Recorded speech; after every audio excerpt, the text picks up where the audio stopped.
আসসালামু আলাইকুম রহমতুল্লাহি বারাকাতু। কেমন আছেন আপনারা সবাই? আমি ভালো আছি আলহামদুলিল্লাহ। আজকে আপনাদের সামনে নিয়ে আসলাম পবিত্র কোরআন শরীফে উল্লেখিত এক অনন্য শিফা।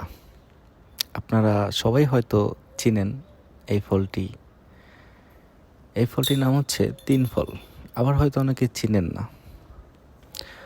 তো ফলটি খুবই সুস্বাদু একটি ফল, আর অনেক উপকারিতা রয়েছে এই ফলের ভিতরে।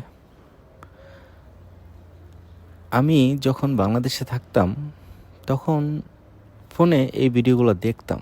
বিভিন্ন ফলের ভিডিও দেখতাম ইতালিতে, ইউরোপের ভিতরে যে ভিডিওগুলো অনেকেই করতো, অনেকেই ভিডিও ছাড়তো, সেগুলো আমি বাংলাদেশে বসে বসে দেখতাম, লাইক দিতাম, ফলো করতাম।